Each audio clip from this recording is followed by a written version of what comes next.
Hello दोस्तों, मेरा नाम है रितु और आप देख रहे हैं learn and study with Ritu. इस वीडियो में मैं आपको बताने जा रही हूँ आरआरबी एनटीपीसी 2024-25 की 3 मंथ की स्ट्रैटेजी। जिन्होंने अभी भी पढ़ाई स्टार्ट नहीं करी है वो मेरे साथ पढ़ाई स्टार्ट कर सकता है। तो देख लेते हैं इस वीडियो में मैं आपको क्या बताने जा रही हूँ। सबसे पहले हम जानेंगे एग्ज़ाम पैटर्न के बारे में, फिर स्ट्रैटेजी कि हमें सारे सब्जेक्ट को पढ़ते टाइम क्या स्ट्रैटेजी फॉलो करनी है और प्रिपरेशन के टाइम पे हमें कौन सी चीज़ें ध्यान में रखनी चाहिए, प्रिपरेशन करते टाइम हमें क्या करना चाहिए और क्या नहीं करना चाहिए, इसके बारे में जानेंगे। मॉक स्ट्रैटेजी है ना, उसको एनालाइज कैसे करें इसके बारे में जानेंगे। बुक्स के बारे में और मॉक्स के बारे में कि बुक्स कौन से प्रेफर करनी है, मॉक्स कहाँ लगाने हैं। तो सबसे पहले हम जान लेते हैं पोस्ट के बारे में। जैसा कि आप लोगों को पता है 2 पोस्ट निकलती है, ग्रेजुएशन लेवल पे, एक 12th बेस पे। तो ग्रेजुएशन लेवल पे कितनी वैकेंसी है? 8113 वैकेंसी है। और 12th बेस पे कितनी वैकेंसी है? 3445 वैकेंसी है। अब आ जाते हैं हम एग्ज़ाम पैटर्न पे। CBT 1 रहने वाला है। CBT 1 में मैथ्स रहेगी। मैथ्स के 30 क्वेश्चन रहेंगे 30 मार्क्स के, 1 मार्क्स का 1 क्वेश्चन। रीजनिंग में भी 30 क्वेश्चन रहेंगे 30 मार्क्स के। जनरल अवेयरनेस पे 40 क्वेश्चन रहेंगे 40 मार्क्स के। टोटल 100 मार्क्स का हमारा पेपर रहने वाला है। टाइम ड्यूरेशन हमारे पास है 90 मिनट। नेगेटिव मार्किंग है -1।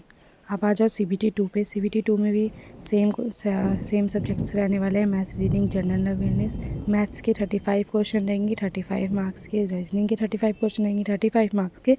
जनरल अवेयरनेस के 50 क्वेश्चन रहेंगे 50 मार्क्स के। टाइम ड्यूरेशन 90 मिनट रहेगी और नेगेटिव मार्किंग -1 रहेगी। अब आ जाते हैं सिलेबस के ऊपर। मैथ्स में सबसे पहले सिलेबस देख लेते हैं। अर्थमेटिक है, ठीक है। अर्थमेटिक के सिलेबस मैंने नीचे लिख रखे हैं। Number system, LCM, HCF, percentage, ratio, proportion, average, simple interest and compound interest.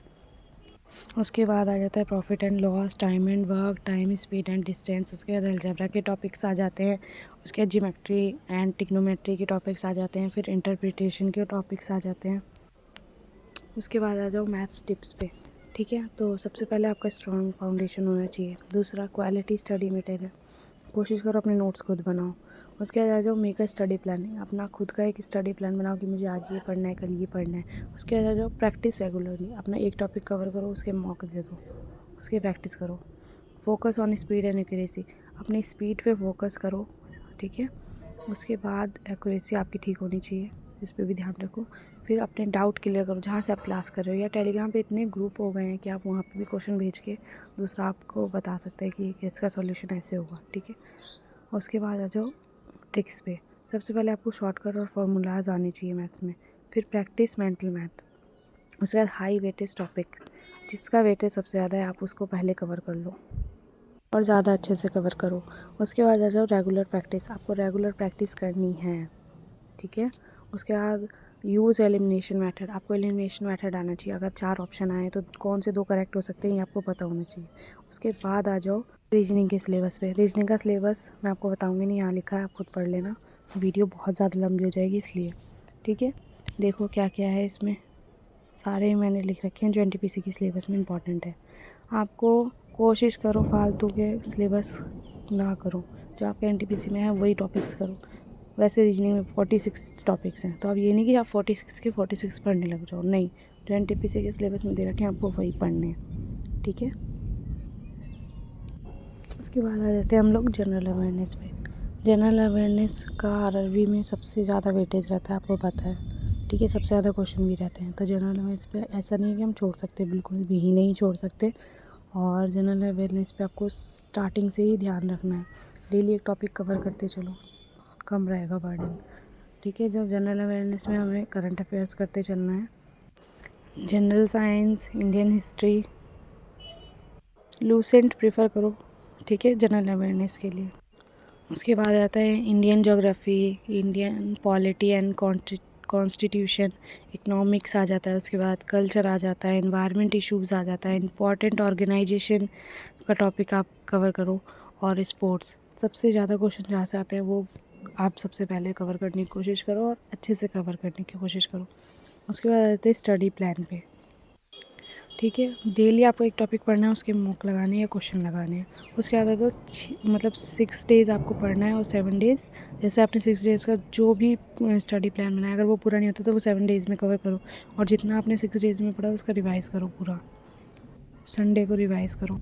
उसके बाद डेली करंट अफेयर्स करो, स्टैटिक जीके का एक टॉपिक डेली करो। उसके बाद जो भी आपने पढ़ा है संडे को टेस्ट दे दो, उसके बाद आ जाओ कि हमें 3 मंथ्स के लिए क्या स्ट्रैटेजी फॉलो करनी है। इसमें मैंने आपका शेड्यूल जो बनाया है वो 3 फेज़ में बताया है। फर्स्ट फेज़ में आपको मैथ्स को 2.5 घंटे देने हैं, रीजनिंग को 2 घंटे देने हैं और जनरल अवेयरनेस को 2 आवर देने हैं। उसके बाद रिवीजन को 1 आवर देना है डेली, डे 1 से डे 30 तक। उसके बाद आ जाओ सेकेंड फेज़ पे। सेकेंड फेज़ पे क्या करना है, आप लोग मैथमेटिक्स को ना 2 आवर देने हैं, अब रीजनिंग को 2.5 आवर देने हैं और जनरल अवेयरनेस को 2 आवर और रिवीजन को 1.5 आवर, ठीक है। उसके बाद आ जाओ फेज़ 3 पे। उसके बाद आ जाते हैं फेज़ 3 पे, जो कि है 61 डेज़ से 90 डेज़ के लिए, ठीक है। उसमें हमें क्या करना है, मैथमेटिक्स को 2 आवर देने हैं, रीजनिंग को 1.5 आवर देने हैं और जनरल अवेयरनेस को 1.5 आवर। मॉक और मॉक के एनालिसिस को आपको 2 से 3 घंटे देने हैं डेली, ठीक है। उसके बाद आ जाओ की टिप्स कौन कौन सी फॉलो करनी है हमें, ठीक है। जो भी आप मॉक में गलत कर रहे हो उसका रिव्यू करते चलो, फिर फोकस करो, फिर PYQ लगाओ आप, ठीक है। और जो क्वेश्चन गलत हो रहे हैं उस पर ध्यान दो, दोबारा से वो टॉपिक पढ़ो, दोबारा से करो, मॉक दोबारा लगाओ, ठीक है। ऐसे ही करना है। उसके बाद आ जाओ जनरल अवेयरनेस पे, आपको मैंने बता ही गया कि डेली एक टॉपिक पढ़ो, उसके मॉक लगाओ।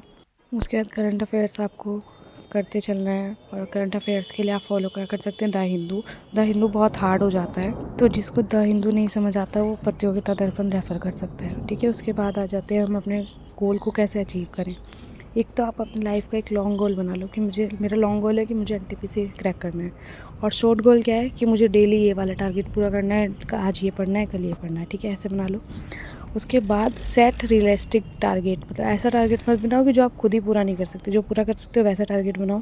उसके बाद आ जाओ, एक आपका टाइम टेबल होना चाहिए, तो एक अच्छा सा टाइम टेबल आप बना लो। उसके बाद आ जाओ कि आपको रिवाइज़ कैसे करना, आप डेली रिवाइज़ करो, ठीक है, मॉक दो, एनालाइज़ करो, ठीक है। और आप अपने वीक एरियाज़ और स्ट्रॉन्ग एरियाज़ को आपको खुद को पता होता है कि मेरा वीकनेस ये है, मेरी स्ट्रॉन्गनेस ये सब्जेक्ट है, तो जो वीक है ना आपका उस पर ज़्यादा फोकस करो, ठीक है, क्योंकि वही आपको इम्प्रूव करना है। जिसमें स्ट्रॉन्ग हो उसमें कम फोकस करोगे तभी करोगे फोकस, लेकिन ठीक है। उसके बाद देख लो एक कोड लिखा हुआ है, consistency is the key of success. आप लोगों को पता है कि आपको कंसिस्टेंस रहना है, रेगुलर पढ़ाई करनी है। ऐसा नहीं कि आज करी 2 दिन नहीं करी फिर एक करी, ऐसे नहीं होता है, इससे एग्ज़ाम क्रैक हो ही नहीं सकता। उसके बाद आ जाओ कोड जो मैंने लिखा है, जो हो गया उसे सोचा नहीं करते और जो मिल गया उसे खोया नहीं करते। सफलता उन्हें ही मिलती है जो वक्त और हालातों पर रोया नहीं करते। तो जो वक्त आपका चला गया उसके बारे में ना सोचकर, जो वक्त आपका अभी बचा हुआ है पेपर तक, उस पर पढ़ाई करो, उस पर फोकस करो, ठीक है। और आप मेरे साथ मेरी टारगेट सीरीज़ फॉलो कर सकते हो, 90 डेज़ टारगेट सीरीज़ जो मैं अब ला रही हूँ। Thank you.